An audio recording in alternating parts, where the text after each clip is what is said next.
Now, the next one is currency, buying in shops and tips.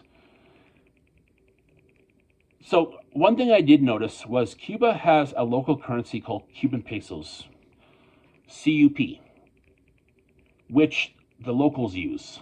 So it's useless coming back to Canada. It is useless. You can't even exchange it. The only place you could exchange it is maybe at the airport or on the resort or use it locally. So if you do ever bring back Cuban pesos, you can use it the next time you go back there. So don't think you can't use it. So I do have some myself, by the way, and I'm going to be using it again the next time I go to Cuba. So say la vie, right? There usually is in the resort. There usually was. I think I was told because the gentleman that I was with, the friend that I met there, Adam, he said that he actually got a whack load of like he had a big pile of money, Cuban pesos, like I don't know, like 500 Canadian dollars worth of pesos, which was like crazy amount in Cuban pesos. He ended up giving me some of that later because I gave him Canadian dollars when he was going to Havana. So I ended up with a big whack load of Cuban pesos that I used. But I highly recommend if you're going to exchange it at the resort, maybe $5 to $10 Canadian is all you really need at any time, and it's mainly for tipping. And that also is why I am going to talk about that, because if you're going to do like $1,000 worth of Canadian peso from Canadian to pesos, it's not worth it. Just get like $5 or $10 worth of Canadian to Mexican pesos, or Cuban pesos, sorry, not Mexican. And then this way you can tip them, which I never tipped it really much in Mexico. So I thought I'm going to do it this time. I'm going to tip them.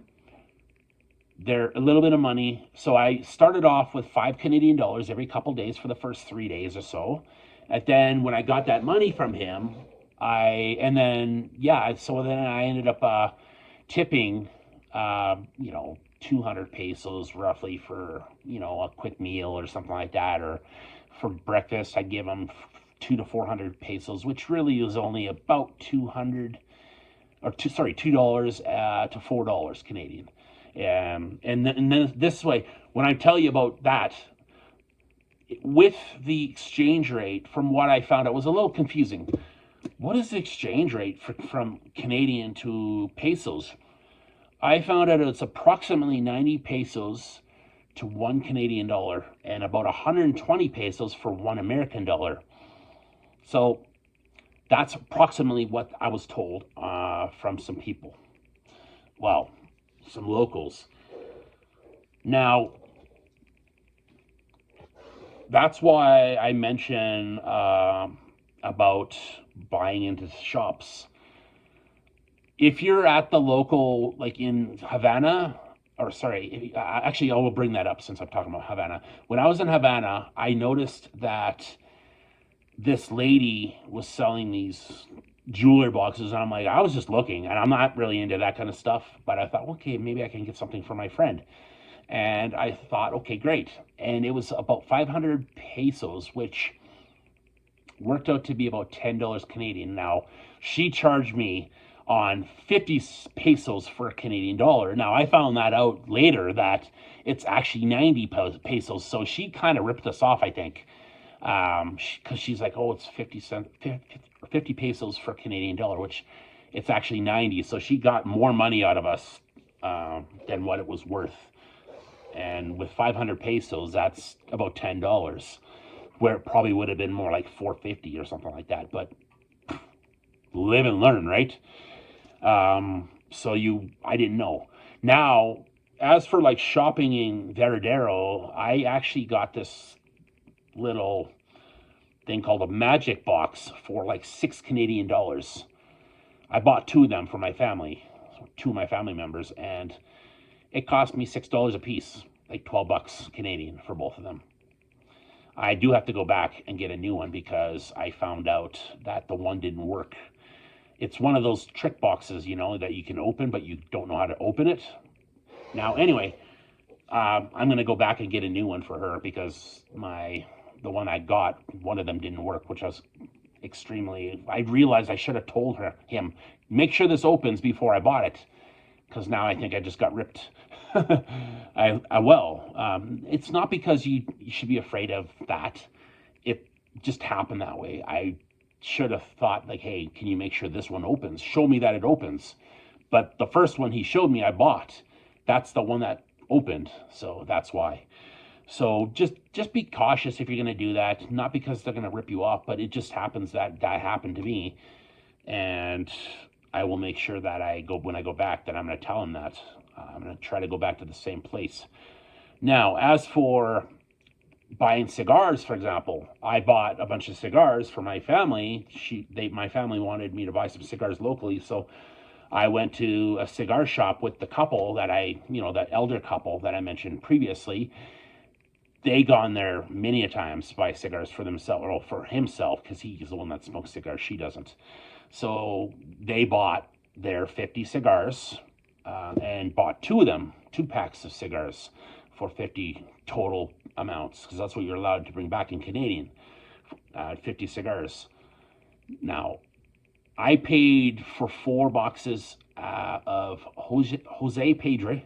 Again, I will put it up here. Jose Pedra.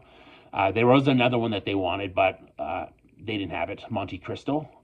It would have been, well, the information I was provided from my brother-in-law, it didn't seem to come out to be what he said. So when I purchased Jose Pedra, it actually come out to be a little under $100, or about $100 for 4 boxes, about $16 Canadian. So I paid cash, which is weird because they originally said no, they didn't want cash, they wanted credit card. And I'm like, I didn't bring my credit card, I can come back later then. And then they accepted cash, which is weird because they do usually accept cash. I just don't know why she was saying, oh no, I don't want to. I was like, you accept cash? I know they usually do, but they usually like to have credit cards and then your passport so that you can show them that you bought these cigars or whatever, right?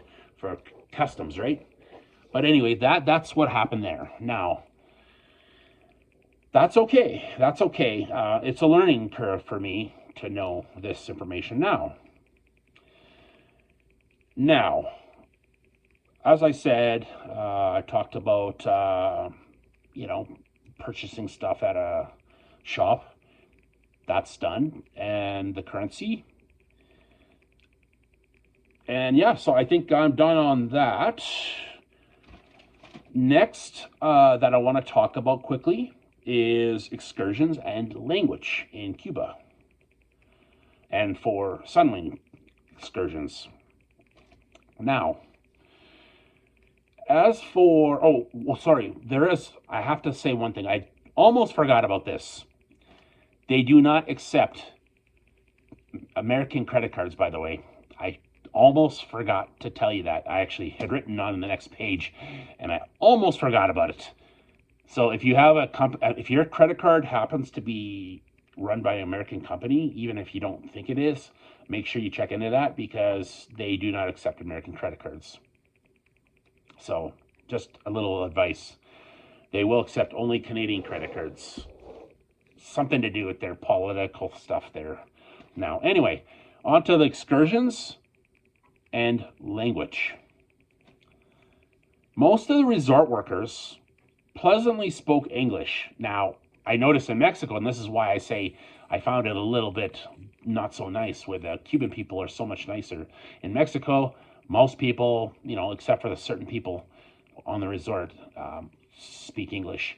But some don't, and they're like, majority of people in Cuba, though, I noticed speak English on the resort.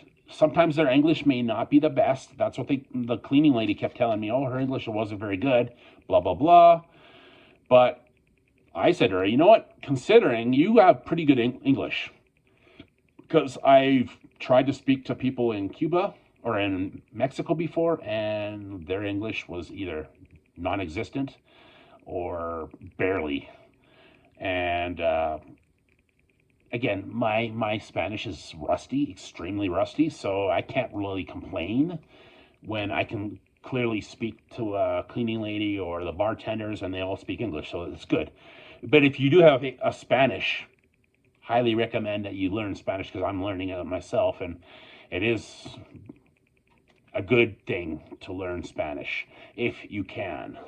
You don't have to, but it would be nice if you can. Again, in Mexico, it was just less workers spoke English for some reason. And it almost seems like they were either. It just seemed a lot. I didn't. That's one thing I didn't like about Mexico. Whereas Cuba, I love it more because they seem to speak the language of the people coming there, which most people speak English. And there were French people there too, so they didn't. I don't know. Some of them spoke French, I'm sure. As for the excursions, so the language is great, but the excursions. Sunwing had a good amount, not a good amount, they had a fair amount of excursions and tours to choose from, but they used a company by the name of Gaviota Tours, which that company was actually located in the same spot as the Sunwing reps are in the lobby, so they were also located there, which actually I think I took a picture not near the end of my trip. So I'll show it to you of the company that they used. Now, I took the Havana Premium Tour, and I'm not going to get too much into the tour itself, but very good tour. I really enjoyed it. It was a long day, tiring, but it was definitely worth it. And one thing I will say is there was some people on the resort. Don't expect a really ton of good things for food. There's some good food, but sometimes scarce as well. Not only that, as well as the toilet paper thing. Make sure you bring tissue paper if you do, because Havana doesn't have toilet paper, at least not the ones we used, and they do stop at numerous locations. So and I noticed that near the end of the day, some people wanted to go back home to go eat some food because they were starving because the food wasn't a lot. We ended up staying there anyway till the end, which is the end. The very end has the cannon ceremony, the shooting of the cannons, which was fantastic. That's why I don't want to get too much into that because it's not super necessary. I just wanted to kind of give you an idea of what they have. Now, that was like 12 or 13 hours. Now, the second tour I took was Zapata National Park Crocodile Farm. It's called the Tour of the Caribbean. It was the name on their website. This is Tour of the Caribbean, but it was to me it was the Zapata National Park Crocodile Farm. They give you lunch and you get to snorkel and stuff like that. Again, what I said earlier about snorkeling, bring your own if you can. Bring your own snorkeling gear because it was horrible. The snorkeling gear was subpar compared to North American standards. So, yep, that's about it for that. Yeah, pretty simple. I didn't want to go too crazy into those two things, but I wanted to bring that up.